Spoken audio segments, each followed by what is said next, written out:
Good evening, everybody. Good evening, Pete. I've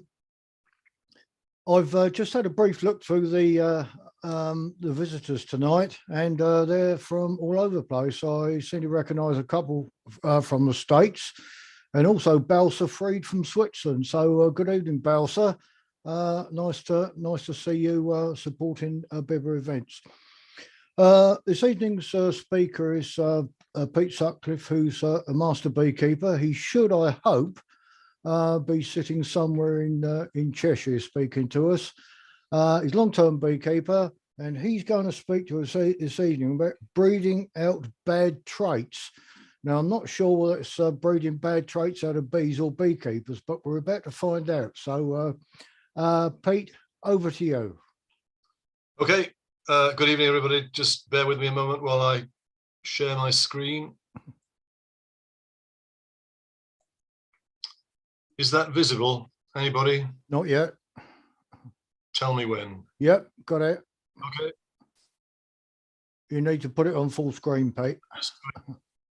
Okay, are we there now? Yeah, you need to put it on full screen. I have done. Oh, have you? Oh, yeah, 16:9. Yep. Okay. Are we okay now? Yep, off you go. Okay, right. Good evening, everybody.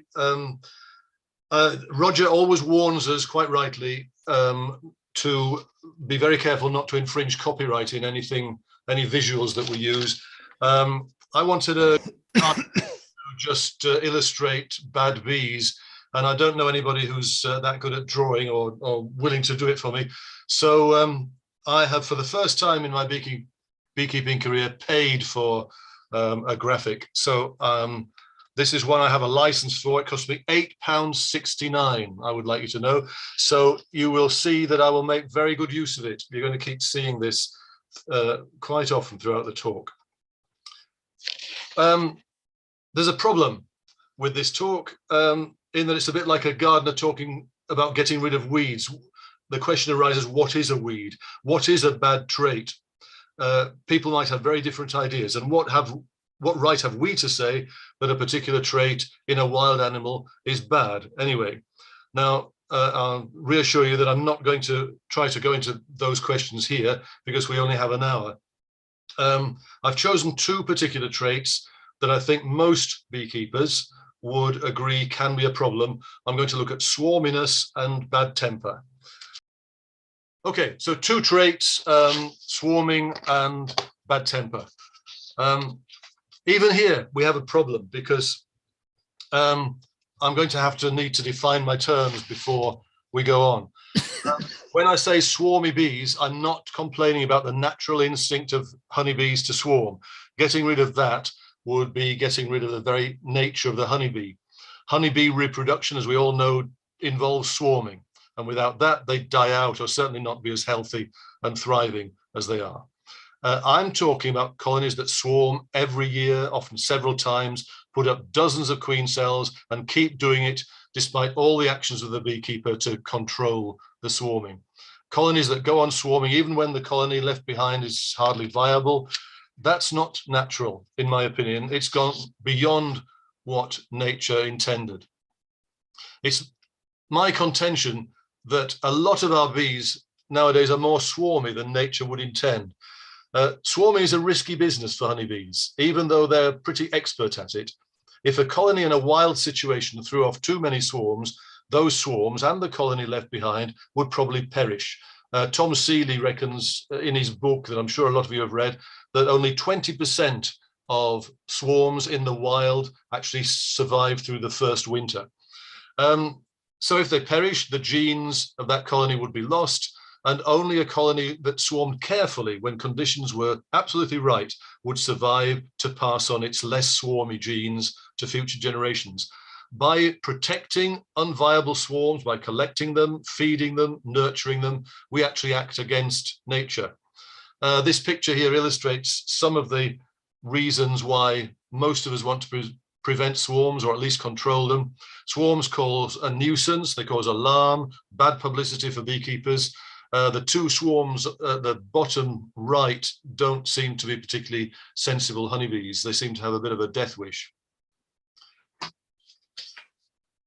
So why are our bees so swarmy? because we make them so, and we have been doing so for centuries.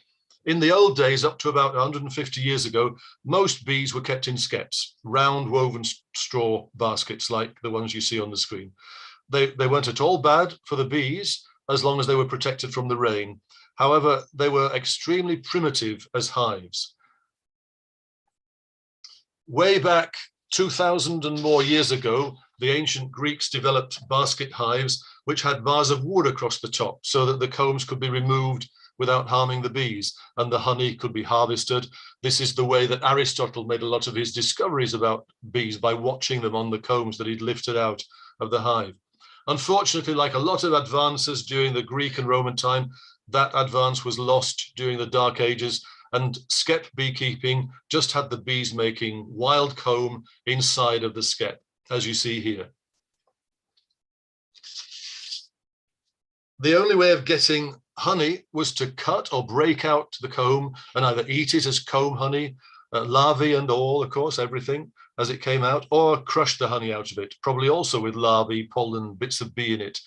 There was a way of drumming the bees out of the skep into another empty skep that you put above it so as to avoid damaging the bees, but many beekeepers were too lazy or too unskilled to do this, and sulfuring was the commonest procedure.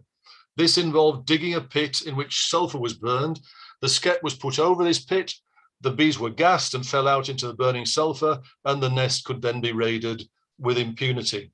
Since the beekeepers, in inverted commas, were killing their bees in order to get the honey, they needed to create new stocks of bees to replace the ones that they'd killed. Because the skeps were so primitive, there was no way of splitting a colony as we might do today with movable frame hives. So the only way of getting increase was to allow the bees to swarm, or rather to encourage them to swarm. Since the skeps was quite small anyway, the bees would tend to swarm once the colony was filling the skep. In this way, the bees that swarmed most frequently were unintentionally favored. Their genes would be passed on down the generations, whereas bees less prone to swarming would die in the sulfur fumes, and their genes with them. Selective breeding for swarming propensity. Now, before we smile sadly at our forebears, we need to recognize that despite all our advantages as 21st century beekeepers, the situation isn't that different today. Any beekeeper who collects a swarm and builds it into a full-size colony is almost certainly selecting for a propensity to swarm. This swarm is probably one that was so quick to swarm that it took its beekeeper by surprise, or so keen to swarm that the beekeeper hadn't got enough equipment to keep collecting the swarms or making artificial swarms to keep up with them. If you find that one of your colonies is building queen cells and you do an artificial swarm to prevent this, as we're all told to do, then allowing one or more of the emerging queens to mate and build up a colony, you are practicing selective breeding for swarminess. If you cut out queen cells from a hive and give them to other beekeepers who are in need of queens, you're helping to propagate swarminess. Of course, I'm not saying that you shouldn't collect swarms, shouldn't do an artificial swarm split, shouldn't take queen cells when desperate. I'm in the same boat as everybody else. I'm on the swarm collectors list, and I do it out of interest and as a public duty as I see it. Although I have to say that I think the quality of swarms has declined in recent years. I've had more dud swarms recently than I can remember before. What I am saying is that you shouldn't indiscriminately accept swarms or queen cells or whatever. Breeding, which is in my title, remember, as opposed to queen rearing, is all about selection, choice. If you give yourself no choice, you're just accepting what the locality throws at you. And the swarms will usually, by definition, not be the best quality bees. So check what you get, keep records, assess, and cull if they're not up to your standards.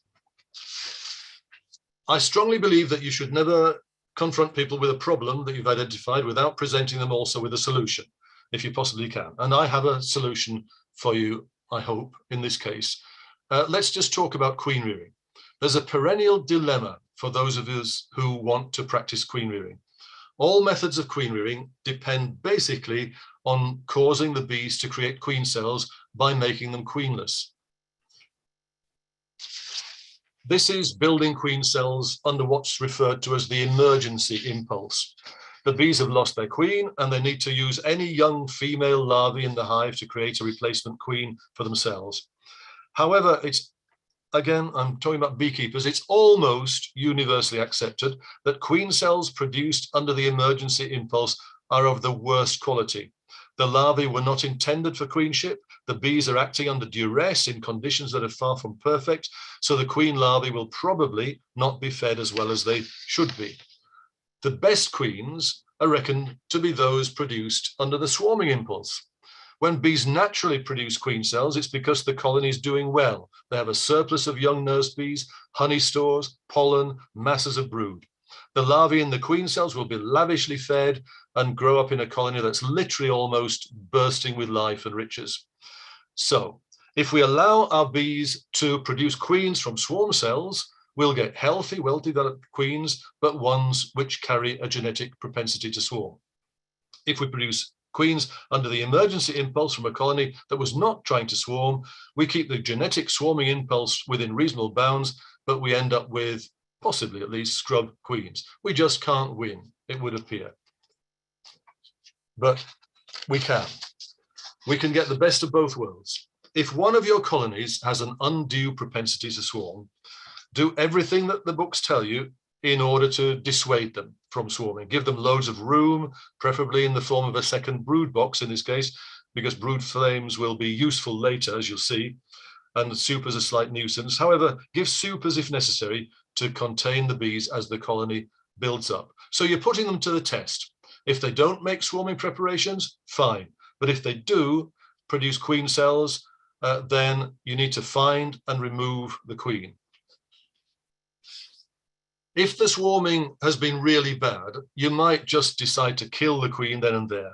If not, take her on the frame she's on, plus another couple of frames with some stores and brood into a nucleus hive. If there are not enough stores, you may need to feed them. And you'll need to make sure there are no queen cells on the frames. You can check for this a couple of days later if you can't do it straight away. Back in the original hive, go through and destroy all the queen cells, every single one. Be fairly quick and determined about it. Shake the bees off every comb where necessary. A single queen cell overlooked will ruin all your efforts. Ideally, remove all the brood that's like this, that's in the form of eggs or tiny larvae, just a small C shape at the bottom of the cell. If you can't do this, you'll have to check for them raising more queen cells from their own brood in about 5 days' time. Now, you need to transfer some just hatched larvae from a non-swarmy colony, which has all the other traits that you'd like to continue in your bees. In other words, a colony that you've studied for at least a year and which you are very pleased with. You should be assessing, of course, as we're all told, you should be assessing your colonies all the time, so you should know without having to investigate now which one you want to breed from. If you haven't got a decent colony, haven't got enough colonies to choose from, get together with a neighboring beekeeper and borrow some larvae from one of his or her colonies. So we want larvae from a really good colony that has all the traits that you want. How you transfer these larvae to the other hive is up to you. There are so many methods, all of which are exhaustively described in articles, books on the internet, and I don't have time to go into them all here. You can choose between grafting the larvae, which I'll say straight away is my preference always. Don't be put off by thinking it's difficult. Have a go. You can graft a larvae then. You could use the cell punch method, the patch method, the Miller method, the Hopkins method, the Genta kit, the cut kit. If some of those are gobbledygook to you, don't worry. As I say, you only need one method, but practice your chosen method until you're confident. You'll need to make use of it quickly when the need arises. Whichever method you choose, the larvae should end up in plastic or wax cups, queen cups, which are hanging vertically from the top bar of a frame.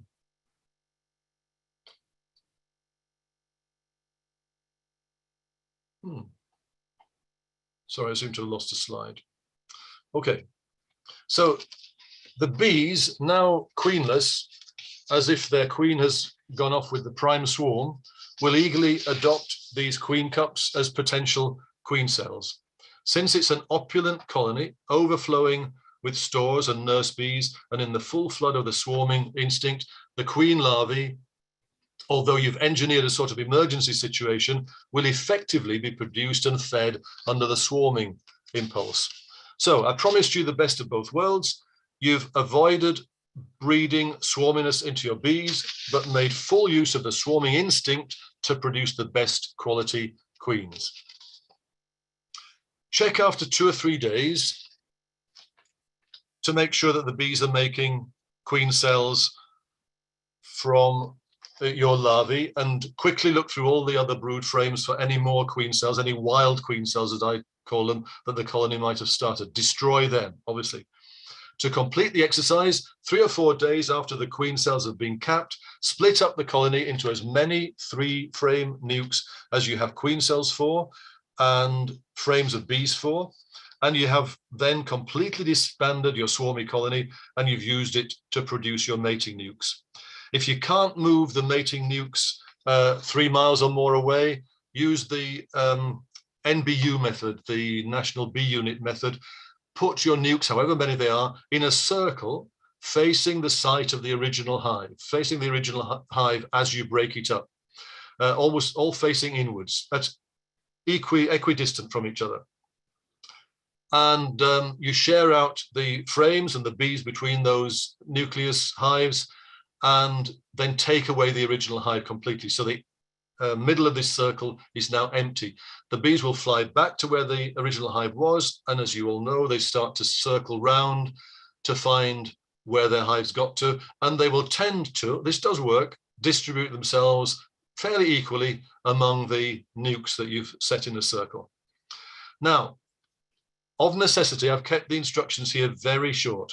If you intend to follow my advice, read up on methods of transferring larvae and making up mating nukes, and then compile a day-by-day timetable of the whole procedure, as well as preparing all the equipment that you're going to need. You'll then be ready to swing into action when the time is right. Now let's turn, as promised, to bad-tempered bees. And again, we need to start by defining what we mean by bad-tempered or aggressive bees. We can talk ourselves into an attitude where we resent bees displaying natural defensive behavior. Be fair on your bees. Before you decide that a colony is overly aggressive, make sure that you've observed them in good weather, when foragers are able to get out and about. Overcast, oppressive weather, a thunderstorm threatening, will always make bees more bad-tempered if they're disturbed. And I can certainly feel for the bees there. Equally, be aware of what's going on around the hive. If a badger is disturbing the hive, for example, which is something that we have occasionally, or pets or human beings, vandals, then the bees will be aggressive with good reason. So try to be aware of what's happening to your bees. Also, be aware of how you're behaving with the bees. Are you calm and purposeful when you open up the hive? Or are you nervous, dithering, keeping the hive open too long? All these things can make the bees more bad-tempered. If you're in doubt, ask an experienced beekeeper, one who you trust and who you can get on with, to have a look through your bees. You don't want one who will do you down in order to show off his or her prowess. You want somebody who will be sympathetic towards your situation if you're a beginner. So, are we clear?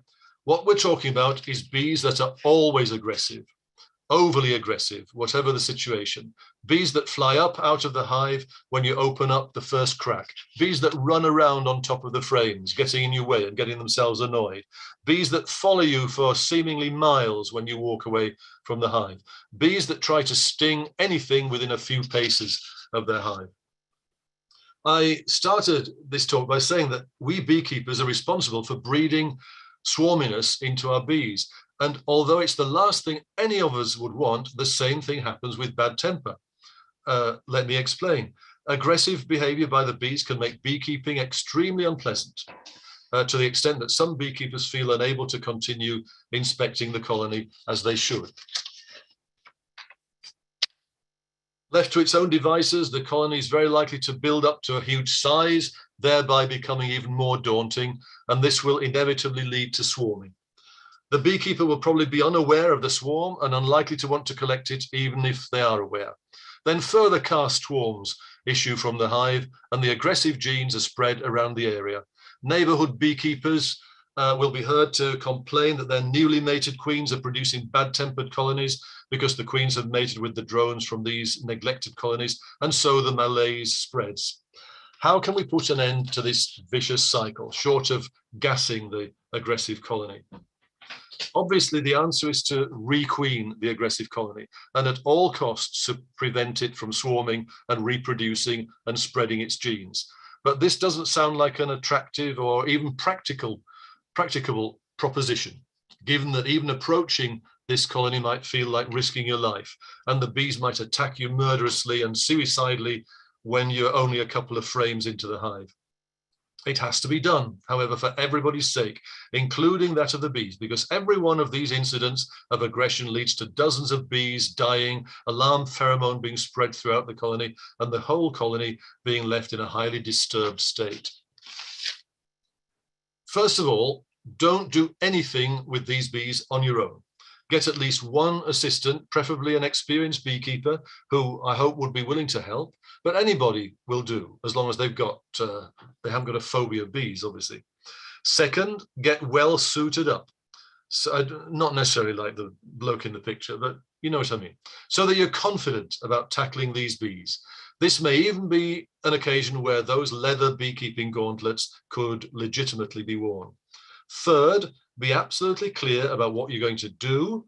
Maybe write out your plan step by step, then grit your teeth and see it through. Like all living things, bees respond when they encounter a confident and determined human being. This doesn't mean that you should be violent or cruel, quite the opposite, but you should be calm and determined. If the bees start attacking you, then the usual purpose in being quiet and gentle with them has disappeared anyway.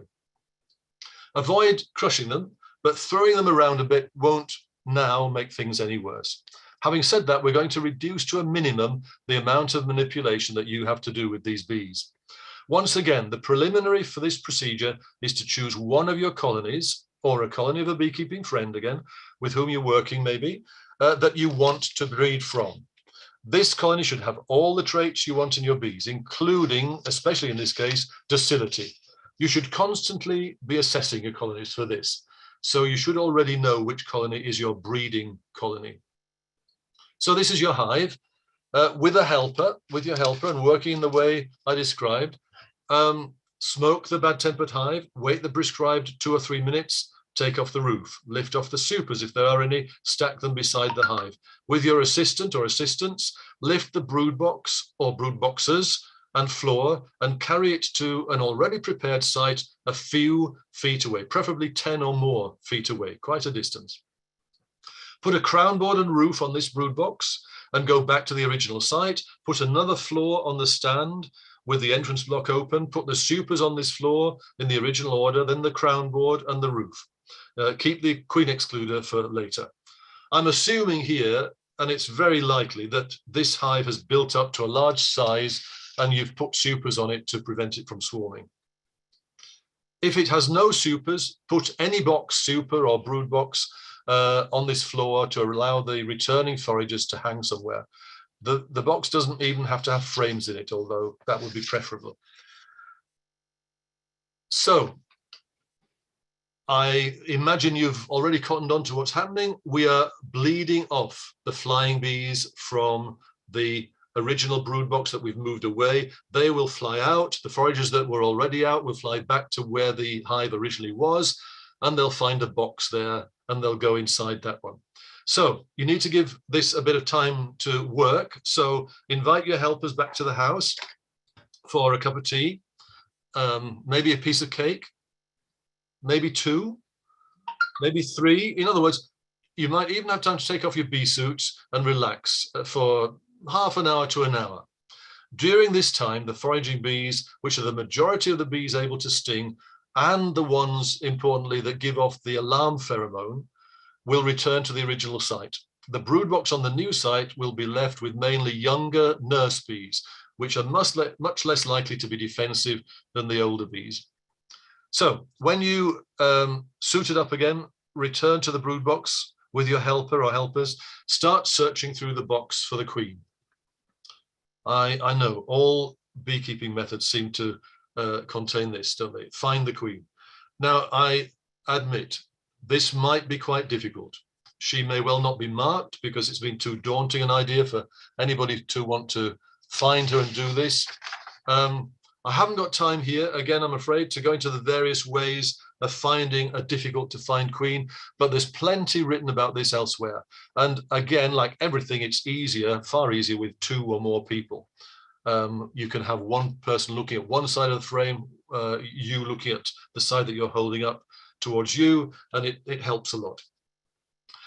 Suffice it to say, anyway, whatever method you have to employ, you must find her, even if it takes a couple of days of searching. When you find her, don't hesitate for a second, squash her. She is the cause of all your problems with this colony, and unfortunately, I don't like doing it either. Her death is the solution to all those problems. If things are going well, and if you're feeling confident, you could also work through the brood frames and destroy, cut out and burn or throw in the compost heap any drone brood, because again, you don't want drones to be spreading the genes from this colony. Of course, you haven't solved everything yet. You could just requeen the colony, preferably by uniting it with a nucleus colony that's already got a mated laying queen in it. However, I'm assuming that you're not lucky enough to have that at your disposal. So in order to make full use of the situation and get rid totally of the aggressiveness, even more quickly and definitely, I would suggest that you put in some queen cups with one-day-old larvae in the way that I described before with the swarmy colony. In this way, as we did with the swarmy bees, we're making use of the bad trait, aggressivity. They've got a lot of energy, these bees, probably, or rather we're making use of what usually goes with the aggressivity, vitality and strength. The larvae can be grafted now or brought in one of the other methods from your chosen breeder colony. Again, I'm not going to go into the method here. But again, I stress you need to have chosen a method, practiced it, and made a plan for which method you're going to use. So I suggest that you divide this colony into mating nukes, each with 3 frames. So if you can, put in twice as many queen cups to allow for failures as the number of nukes that you have frames for.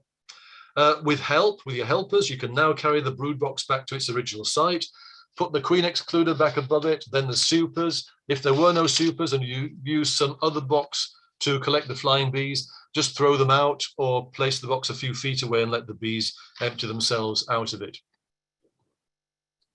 Check this brood box in 2 or 3 days. Check that the queen cups, or at least some of them, have been accepted by the bees and made into queen cells. Also check through the hive for other queen cells, what I describe as wild queen cells that they've built from their own brood, which you do not want. Be fairly ruthless about this. No, be absolutely ruthless about this. Shake the bees off the frames in order to check thoroughly. This won't make the bees any more bad-tempered. A week after this, the queen cells, your queen cells, should be sealed.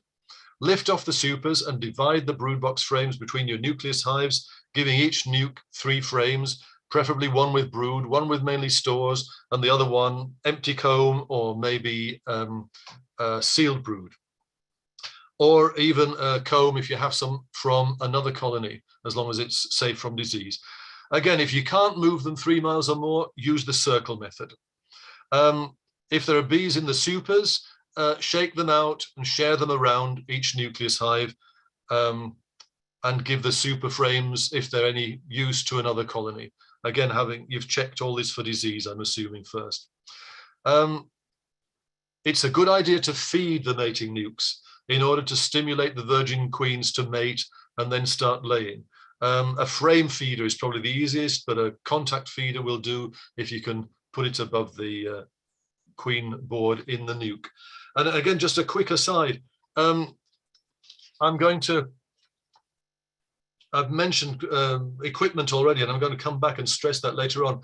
But when I talk about equipment, you do not have to buy in expensive. When I say a nucleus hive, you don't have to buy something called a nucleus hive. If you haven't discovered the dummy frame already, then look it up, find out about it. It is a magical invention.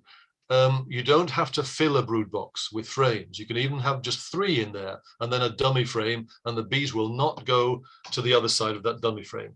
If there are only 3, I would fill in the rest of the brood box with some sort of insulation. An old cardie or a pullover or a blanket or something will do, any old thing, just to keep them warm as much as anything else. But if you don't have enough nucleus hives, then think about buying some second-hand brood boxes. They'll only be used for a short period, and as long as you scorch them and sterilize them, they'll be perfectly good for this purpose. So,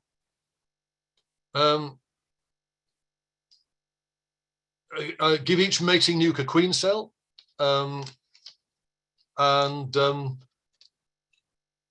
go back and check them then in a few days to make sure that the queen cells have emerged, and you have achieved quite a lot. The aggressive colony is likely to have been opulent with stores and nurse bees, everything required for rearing new queens. So the queen should be of good quality. What they should not be is aggressive, as the original colony was. Mating is, of course, a hit and miss affair. So no one can guarantee that one of the resulting colonies will not display bad temper again. If it does, you have to cull the queen of that colony and then unite it with another colony. At least you'll have enough colonies to be able to do this. If you're successful, and the chances of this are good, you'll have rid the area of a colony which was a liability and increase your stock of bees which are pleasant to work with. I watched a talk the other day by Randy Oliver, just going back to this culling business, which I don't enjoy any more than any of you do, probably. He gave a talk to the Ulster beekeepers via Zoom, and one of the questions afterwards, the questioner said, Randy, we've just seen quite a few pictures of you and your son doing your beekeeping without a veil, without gloves. We go to our bees dressed up in beekeeping suits. How do you do it? And Randy said, it's simple. If a colony stings me when I'm opening them up, I kill the queen and requeen them. And in that way, you will not, you'll have bees that don't sting you anymore. That is an American beekeeper, of course. I mean, and Randy and his son have, I don't know, upwards of 1,000 colonies. And he's done this over years as well. But it just drives it home, I hope, to you, that you cannot do selective bee breeding without a bit of culling, without being brave enough to get rid of the queens that don't display the traits that you want. Requirements. You'll have noticed that there are a few major ingredients in both the scenarios that I've just outlined. The ability to choose a colony that you would want to breed from. This requires useful records, not just loads of records, but records of useful things that are going to inform your decision about which colony to choose. You need enough colonies to choose from as well. And most beekeepers don't have enough colonies to give them that choice. So I urge everybody, as I know Roger does, to work with another beekeeper or maybe 2 or 3 others in a small team. Pool your resources, pool your bees, pool your efforts. And if you get on, if you don't get on, you find somebody else. But if you do get on, it makes it a lot more fun. You support each other, and beekeeping can be a lot less stressful.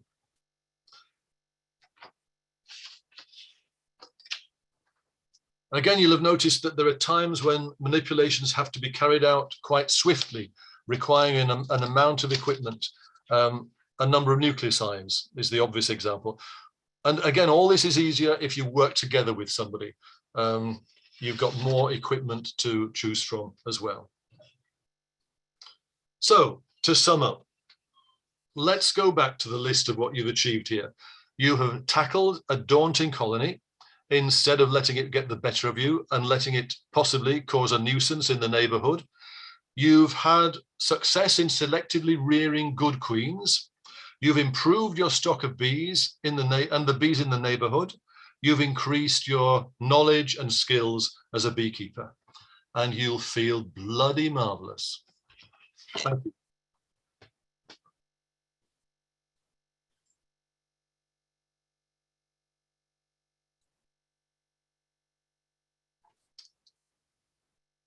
Did I take you by surprise, Roger?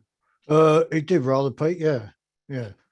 No, I was asleep, honest.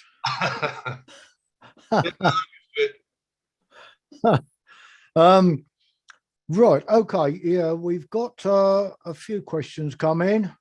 Oh dear. And I'm finding it because there's a bit of chat in here as well. So I've got to try and find my way through it. How long to observe a collected swarm for temperament before requeening? That is, some swarms can be very good, which are called, well, most swarms can be very good, as you know, but sometimes after a week or so, they can vary. So how long? Well, yeah, a swarm is always an unknown quantity, isn't it? Even if it comes from your bees, it might be an unknown quantity. It depends, assuming that the swarm issued in the swarming season, so say May, I would say at least 1.5 to 2 months. So a fair period of time. You have to wait until the swarm has settled down and produced its own brood. I mean, it depends on so many factors. It depends on whether we're talking about a cast swarm with a virgin queen, which is therefore even more of an unknown quantity, or a prime swarm with an already mated queen. But in any case, I would leave them a month or two to settle down. And if they seem at all okay, I am not urging you to step in and kill queens and do manipulations unnecessarily. So if they seem okay, live with them a bit longer and follow them over the winter.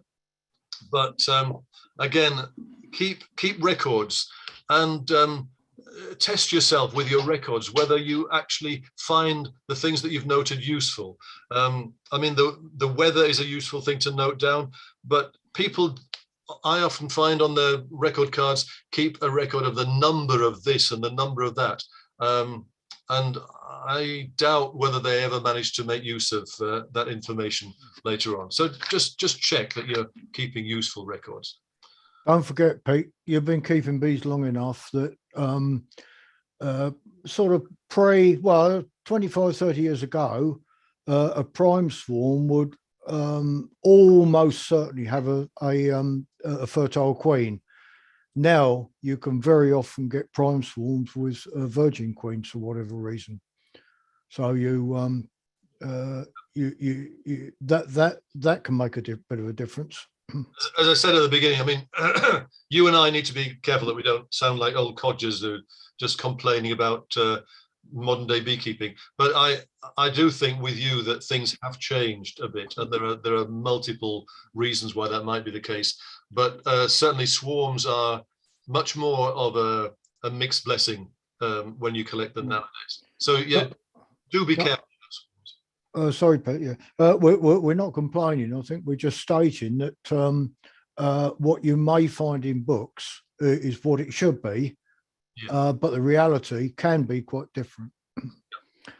I've heard that the genetics of the drone determine the temperament of the brood that the new queen will lay. Is this so? No. It depends which drones we're talking about. I mean, the temperament of the drones that the queen mates with will obviously have they have half of a say in what the worker bees end up like. But it's certainly not all down to the drones by any means.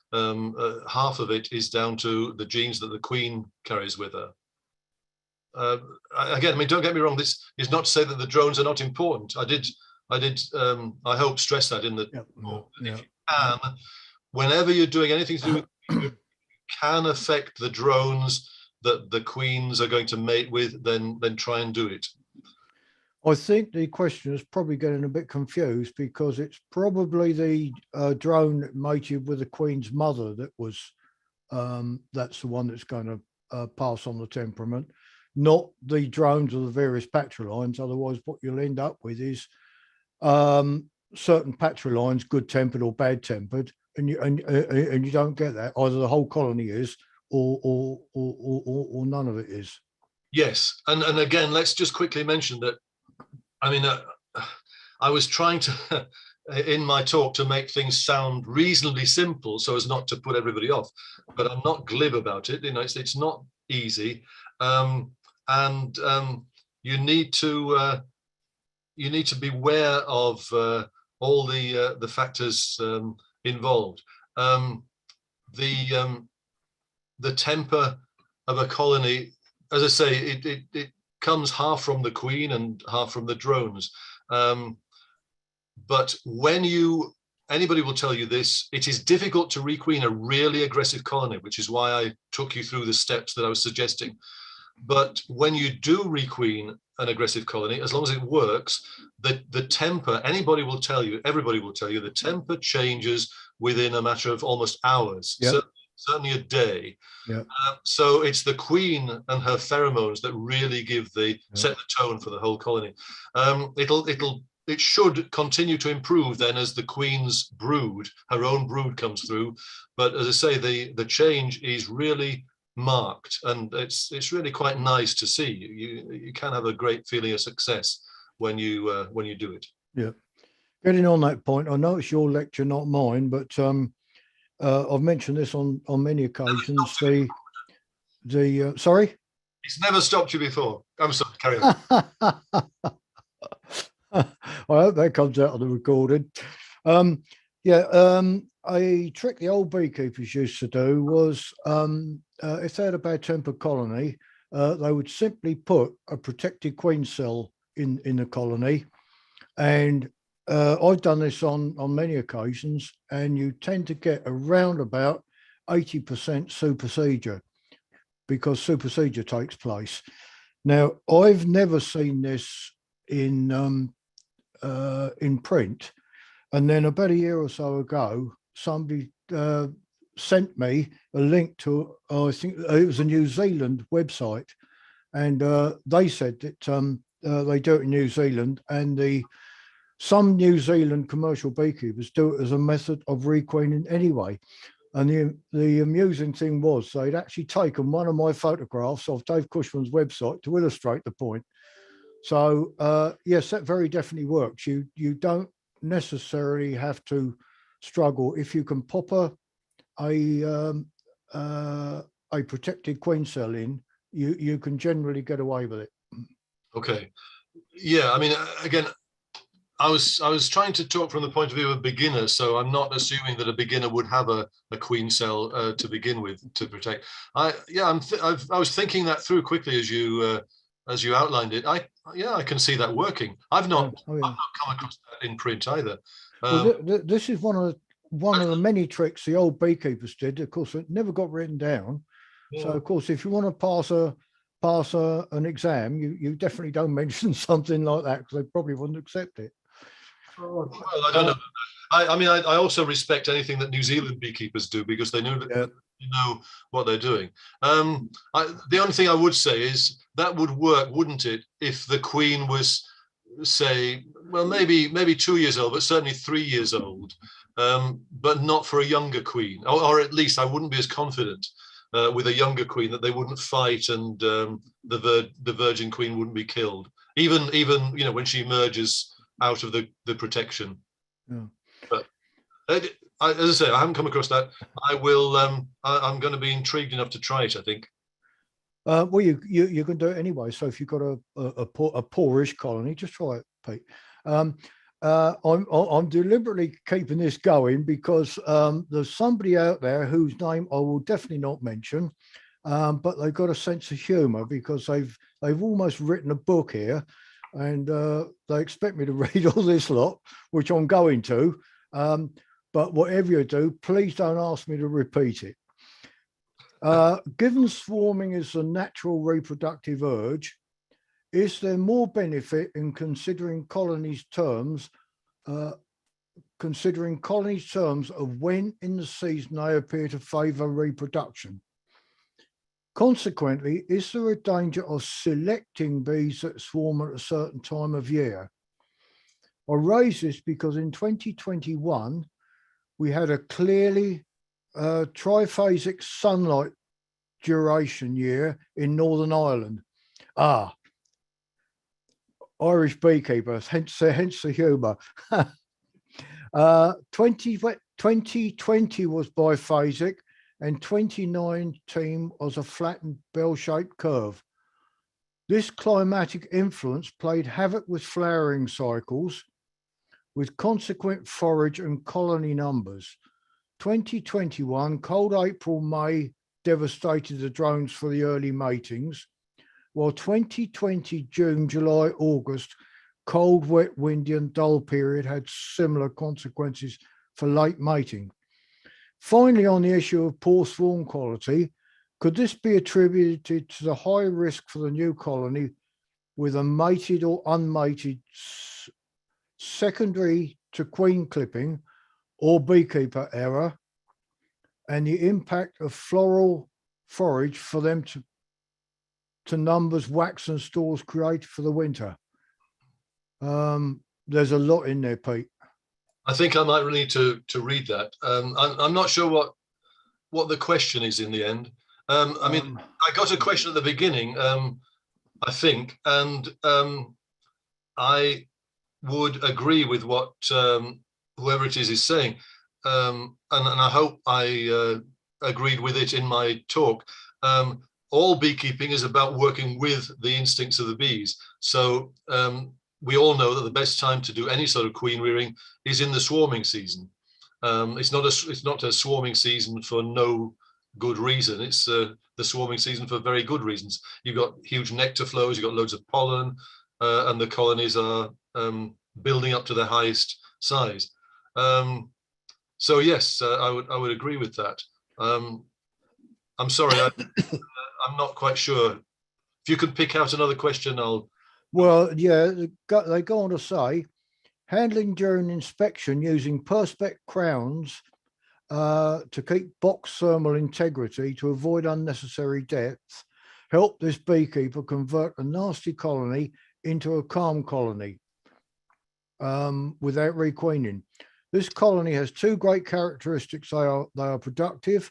Wasps don't dare even snoop at this colony. Oh, and she is still working well and is non-swarmy. And then another question to finish. How many 2019, 2020 queens do you still have? Okay, I'll start with that one because I was looking through my records only yesterday. I've got 20 colonies and I think 6 of the queens are from 2019 still. And then going back to the other one, so we've got an aggressive colony, but they're not swarmy, is what I gleaned from that. That's what. Yeah, they seem to have calmed it down by using a perspex crown board. Well, I'm not sure how the perspex crown board is going to have any impact on the bees. They're very good things for observing the colony, obviously. I can't, I'm afraid, do any better than go back to what I was suggesting in the talk, really. If they are aggressive and they're aggressive to the point where they're bothering you and making beekeeping difficult or bothering your neighbors or whatever, then I don't think you can get around requeening. If you can do what I suggested and produce really viable queens from this aggressive and therefore very energetic and successful colony, I don't see why those less aggressive bees have to be any less productive than the aggressive ones. I think it's a bit of a myth that, I mean, aggressive colonies are often very, as I say, energetic and collect a lot of nectar and produce a lot of honey and so on. But it doesn't have to be. It doesn't follow that all aggressive colonies are good foragers and that they have to be aggressive in order to be good foragers. So I do think, as I was risky enough to say in the talk, that you can have the best of both worlds. Right. In your experience, how many generations does it take to fix these characteristics in your bees? How far can you get with open mating, and can you end up going backwards at times? Yes, I mean, I'm not suggesting that we do what commercial bee breeders would do and try to fix the traits and try to produce a breeding line. I mean, you could do that, but I think it's outside the scope of this talk, really. Yeah. However, yes, they can go back. As I said, mating for most of us is a hit and miss affair, and you could well find that some of the colonies that you've produced, even though the queen was from a very non-aggressive, non-swarming stock, they turn out to be just that. I mean, I wanted to say earlier, it does sometimes happen, and this is why I stressed about observing and checking before you take action. I've known it happen that an aggressive colony, which we've lived with for a whole year, they weren't terrible, but they were pretty annoying. The next year, still with the same queen, they were okay. So things do change, but it depends whether you can bear to live with them until they change. Yeah, but things will go backwards, and you need to cull the queen and use the queens that are good. I mean, I know you agree with this. This is the Patterson method, isn't it, Roger?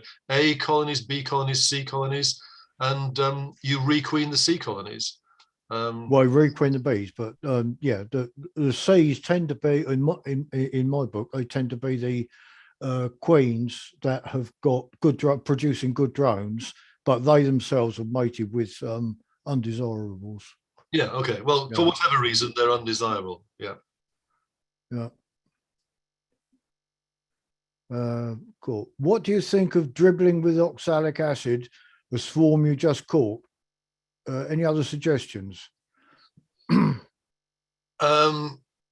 I think if you have the slightest qualms about Varroa, then treating a swarm with oxalic acid before they start to produce brood is obviously a good idea. Don't do it straight away though.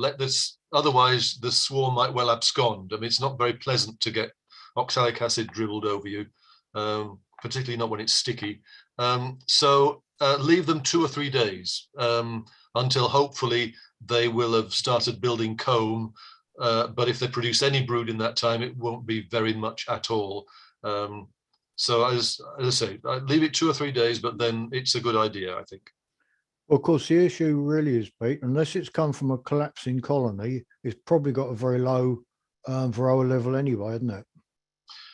Well, as I say, this is one thing that we don't know, do we? If you can test somehow for Varroa, the only way would be either the alcohol wash or because they're all going to be on adult bees. That's all you've got. If you can test somehow, that is the best method, the foolproof method. But I'm just trying to answer the question. As I say, if you have some reason for suspecting that they might be carrying a lot of Varroa, then you can certainly treat. Yeah.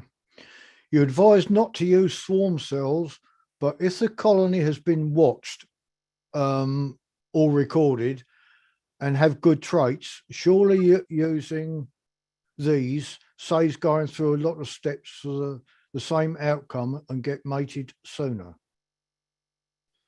Yes. I didn't. I mean, I was generalizing again about swarm cells and emergency cells. I think the generalization is useful, but with all generalizations, you have to be a bit careful. Hang on, I've lost the question now. What was the question, Roger? You advise not to use swarm cells, but if the colony has been watched and recorded and have good traits, surely using these saves going through a lot of steps. Yes, I know. I don't think what I said in the talk contradicts that. Absolutely, use swarm cells if, as you say, the colony is displaying good traits. It just depends on whether the swarminess that they're displaying, the number of queen cells and so on, indicates that they are in fact a little bit over swarmy. But nature and natural ways are always the best. And as I say, that I hope that was what came across in my talk, that swarm cells are, without a doubt, the best sort of cells, if everything else is right. Yeah. You've known me for a year or two, Pete, and I tend to ask quite a few questions, and sometimes I'm a little bit cynical. Don't you think that an awful lot of swarms are actually caused by the beekeeper? So at that point, even though a colony has swarmed, they might not necessarily be that swarmy bees, just that the beekeeper has or hasn't done something daft.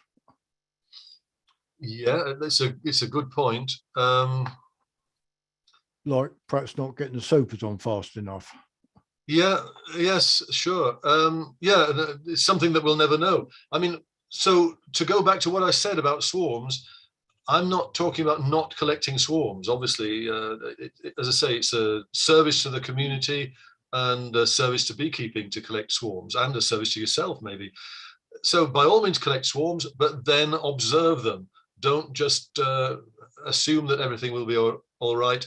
Observe them, as I said before, over at least 1 or 2 months. But I mean, I'm hoping that you keep records on all your colonies all the time. So keep observing them, check that they are displaying the traits that you want. This one is really for a geneticist, I guess, but what traits are strong maternal and which stronger paternal? I assume the questioner means, things like aggression. Are they likely to be stronger paternal or stronger maternal? It's an interesting question. As far as I know, and I'll stress that, as far as I know, and I'm not an expert on genetics by any means, there isn't any difference between the genetic traits passed on by drones and the genetic traits passed on by queens. As far as I know, they can be shared by either.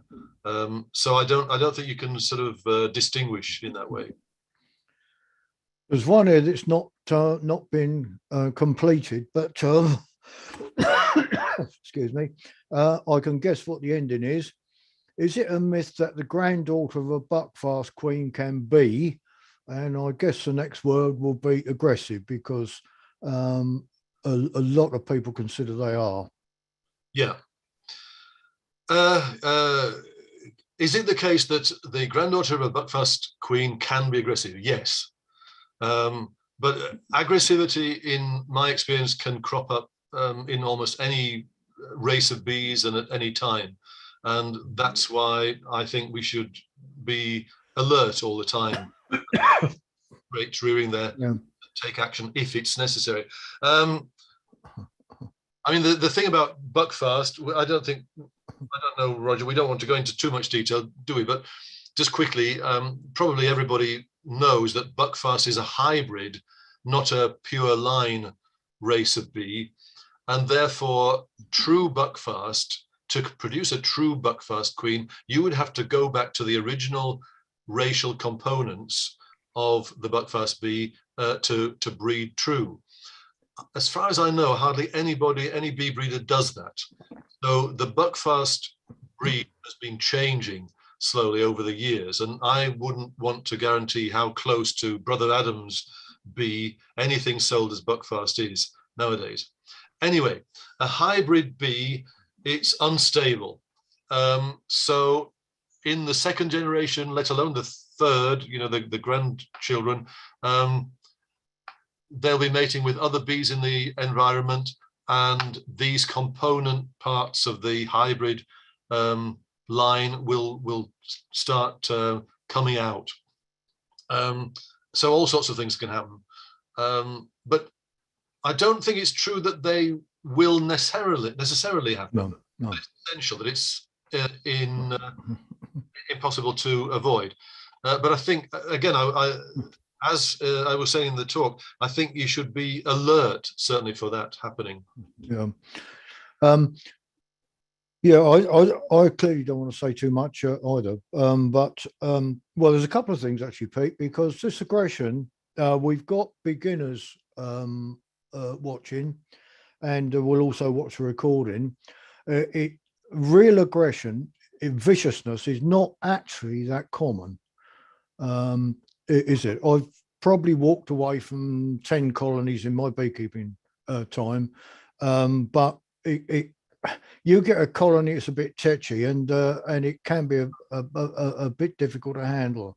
And I think there's a danger that people call that vicious when it might not be. Well, I hope I made that clear. I spent a bit of time talking about what is aggressivity, and particularly if you're a beginner beekeeper, you don't, of course, know what to expect from a colony of bees, and that's why I advise getting in somebody to have a look at them for you, just talk to you about them.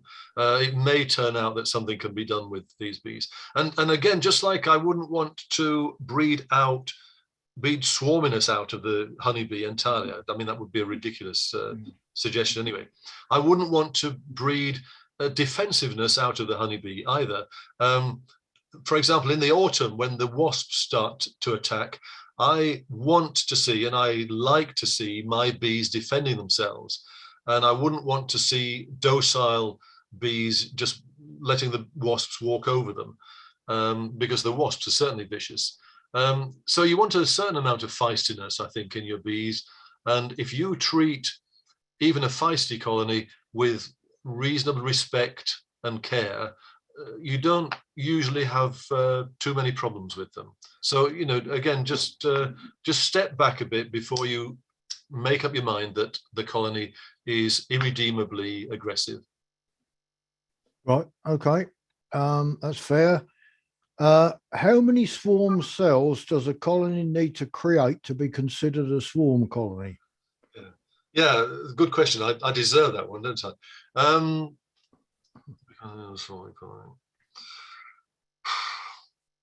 Yeah, it's difficult to quantify. I mean, I did go through what I would count as swarminess, and it's not just the queen cells, but certainly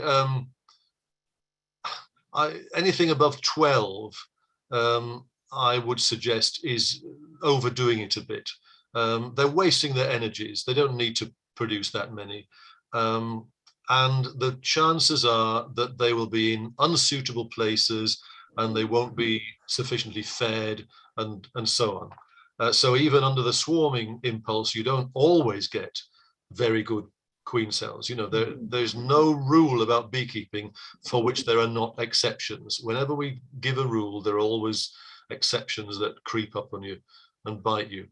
I don't know whether the question is aimed as sort of half at me or not, but I've said on many occasions that, in my view, the more swarmy a colony is, the more queen cells it puts up at the point of swarming. And I guess that's what the question is asking. Yeah.